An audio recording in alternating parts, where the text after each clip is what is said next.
Chapitre 4. Pourquoi est-ce important? Lorsque tu te réveilleras, Amy, tu ne te souviendras même pas de moi. Enfin, un tout petit peu quand même. Je ne serai qu'une histoire dans ta tête. Mais c'est pas grave. On est tous des histoires finalement. Fais en sorte que ça reste une belle histoire. Telles sont les paroles que le docteur Wu, lors d'un voyage dans le temps, adresse à la petite Amy Pond de 7 ans, alors qu'elle est endormie. L'Amy adulte a voyagé avec le docteur. Mais la fissure dans son mur a fini par déconstruire la réalité. Le monde ne peut être sauvé que si le docteur redémarre l'univers et se sacrifie. Lorsqu'il le fera, toutes les aventures qu'Amy a vécues avec lui seront annulées. Il remonte donc dans le temps pour lui dire au revoir. Il ne sera bientôt plus qu'une histoire dans sa tête. Jusqu'à présent, j'ai soutenu que Noël n'est pas seulement une belle histoire dans nos têtes, mais un événement véridique qui a vraiment eu lieu. Nous avons analysé les preuves de l'existence historique de Jésus et de la fiabilité des récits des évangiles à son sujet. Nous avons aussi démontré que les miracles dépeints dans ces textes n'ont pas été réfutés par la science. Ce dernier chapitre répond à la question suivante. Qu'est-ce que cela change si les affirmations de la Bible à propos de Jésus sont vraies ou pas? Nous verrons que si l'histoire de Jésus n'est pas vraie, si elle n'existe que dans la tête de certaines personnes, nous ne perdrons pas seulement la magie de Noël. Nous perdons tout. Nous perdons la vie et le sens de la vie. Nous perdons le bien et le mal. Vous comme moi. Une histoire de l'humanité sans Dieu. Dans son best-seller mondial, Sapiens, une brève histoire de l'humanité, l'historien israélien Yuval Noah Harari raconte l'histoire de l'humanité depuis ses débuts. S'il rejette les affirmations du christianisme, il en reconnaît néanmoins l'influence. Il affirme que nos croyances morales les plus profondes aujourd'hui ne vont pas de soi. Nous croyons par exemple à l'égalité ou l'universalité des droits humains, mais cela n'est pas une vérité évidente. Ce sont des croyances bibliques. L'idée d'égalité est inextricablement mêlée à celle de création. Si nous ne croyons pas au mythe chrétien sur Dieu, la création et les âmes, que signifie « tous les hommes sont égaux » ? Que vous croyez ou non en Dieu, j'imagine que vous adhérez à l'idée des droits de l'homme. J'imagine que vous croyez que le racisme est inacceptable, que les femmes ont autant de valeur que les hommes, que le viol est un mal et que les riches ne doivent pas opprimer les pauvres. Mais posez-vous cette question. Pourquoi? Si Dieu n'existe pas, ces affirmations ne sont pas des faits moraux, ce sont des opinions. Si Dieu n'existe pas, alors, comme le dit Harari, Homo sapiens n'a pas de droit naturel, pas plus que n'en ont les araignées, les hyènes et les chimpanzés.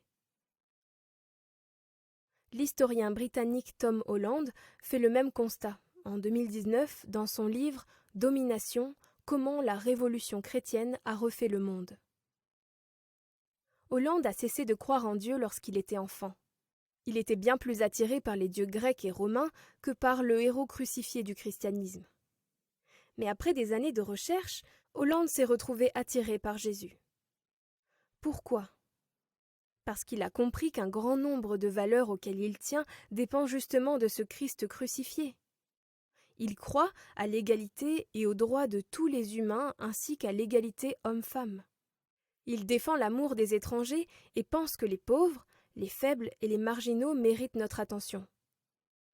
Toutes ces valeurs sont spécifiquement chrétiennes. L'histoire le démontre. Ce n'est qu'avec la propagation du christianisme que ces idées ont été généralement acceptées.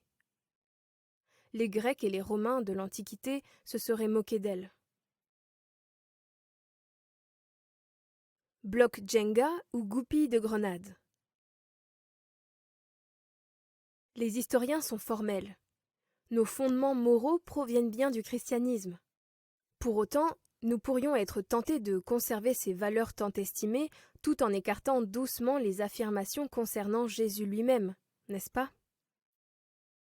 Un peu comme ce jeu d'adresse, le Jenga, où l'on doit retirer un bloc en bois de l'étage inférieur en évitant que toute la tour ne s'écroule.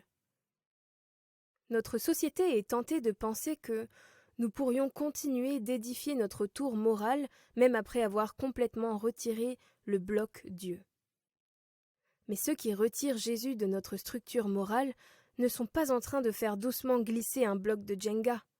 Ils sont en train de retirer la goupille d'une grenade. Résultat, tout explose. Et nous ne perdons pas seulement la moralité, mais aussi le sens de notre vie, comme l'explique Harari.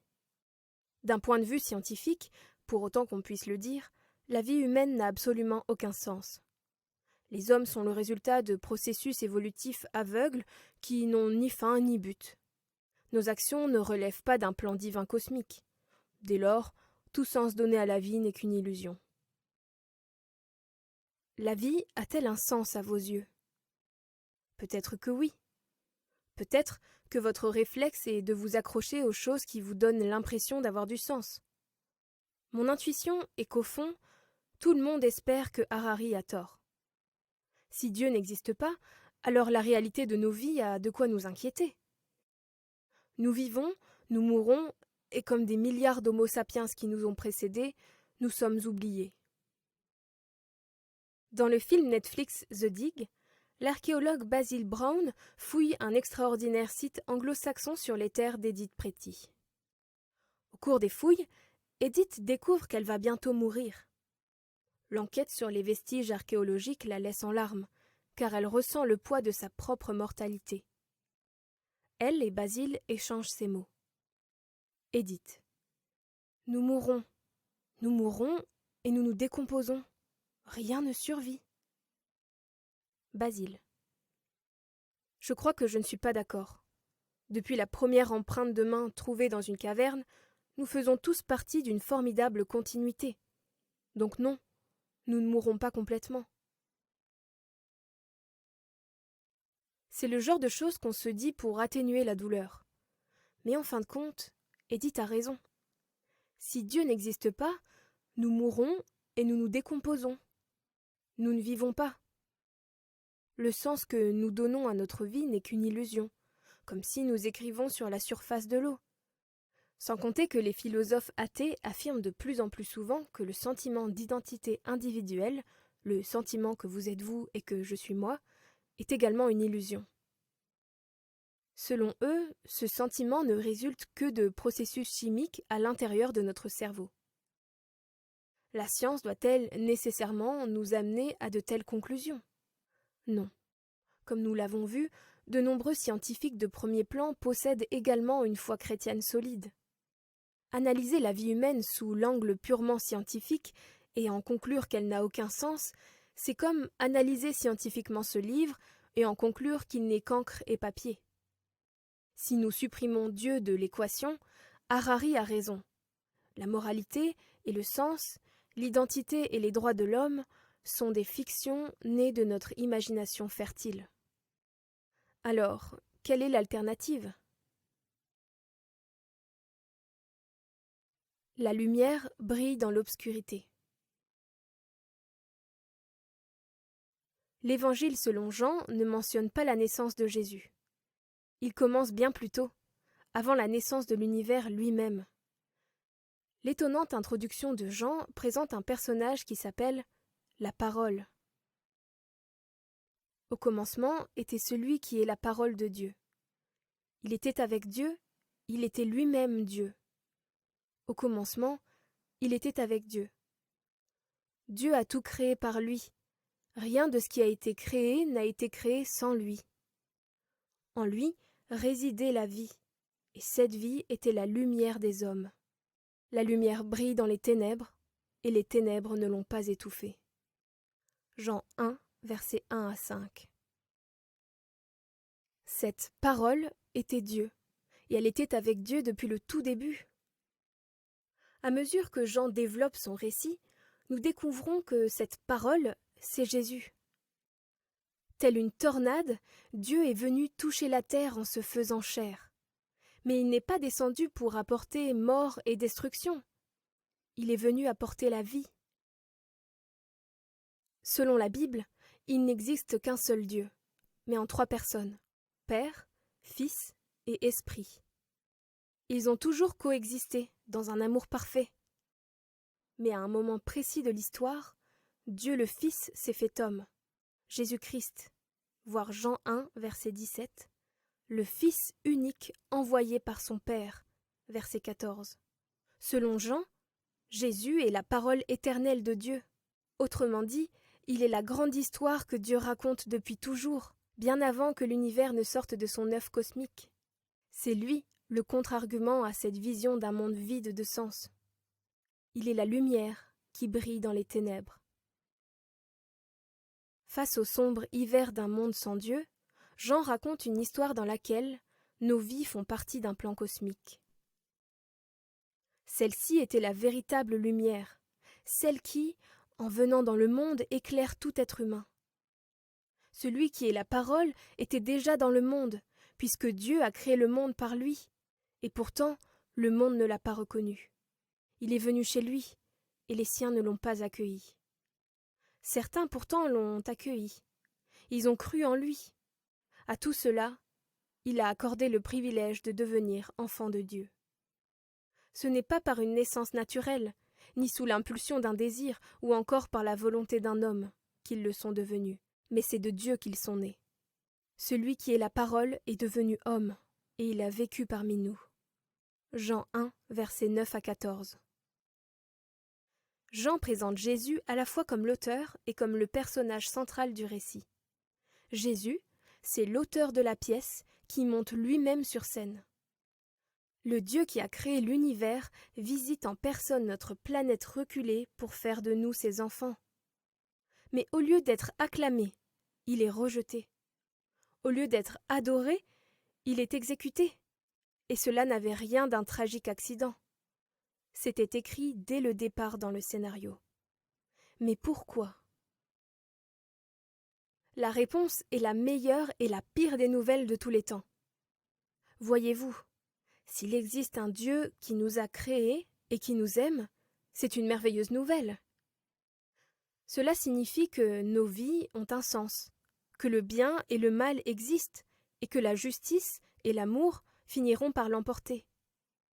Nous ne sommes pas de simples épaves flottant dans un cosmos sans but. Nous sommes précieux, mais selon la Bible, c'est aussi une nouvelle terrifiante, car Jésus n'est pas venu sauver seulement ses contemporains de leurs péchés. Nous avons tous besoin d'être sauvés de nos péchés et du jugement de Dieu que nous méritons. La pire nouvelle. On présente parfois Jésus, incarnation de l'amour et du pardon, comme l'antidote du Dieu de la colère et du jugement de l'Ancien Testament. Il est vrai que, dans les évangiles, Jésus déborde d'amour et de pardon.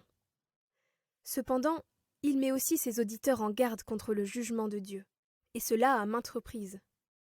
Il compare ce jugement au feu, voir Luc 16, versets 19 à 31, aux ténèbres, voir Matthieu 22, verset 13, à la faim, voir Luc 6, verset 25, à une soif insatiable, voir Luc 16, verset 24. Il le compare aussi au sentiment d'être exclu d'une fête splendide, voir Matthieu 25, versets 1 à 12, ou à celui d'être enfermé dans une prison sans espoir, voir Matthieu 18, verset 34. Dans les évangiles, Jésus est celui qui subit le jugement à notre place, mais il est aussi le juge, voir Matthieu 25, versets 31 à 46. Il est venu, lors du premier Noël, pour guérir la fissure de l'univers, cette déchirure qui traverse chaque cœur et chaque foyer humain, le péché. Certains d'entre nous avons une conscience aiguë de notre péché, même si nous n'employons pas ce terme. Nous savons qu'il existe un Dieu qui connaît nos pensées, nos paroles et nos actes. Ce n'est pas une bonne nouvelle pour nous. À vrai dire, nous avons moins de mal à croire qu'un tel Dieu puisse pointer du doigt notre échec moral, plutôt que de croire qu'il nous aime assez pour vouloir mourir pour nous.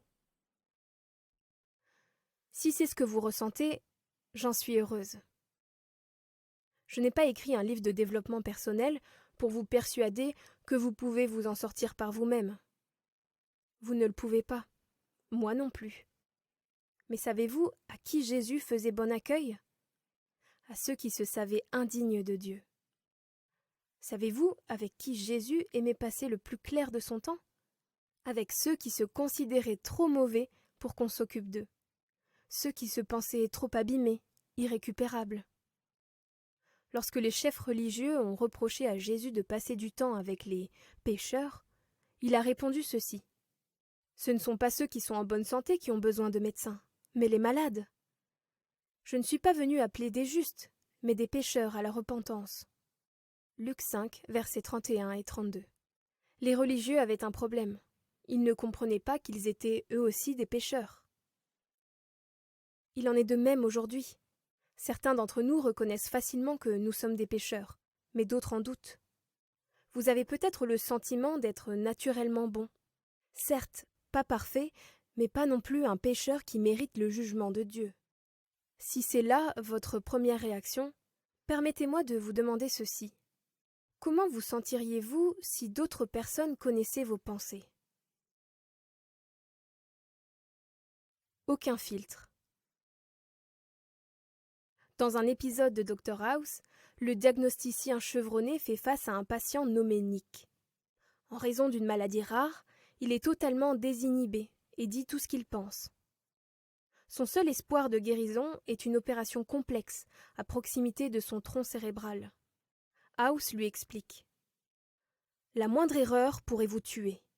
Même si vous survivez, vous pourrez ne plus jamais pouvoir respirer par vous-même.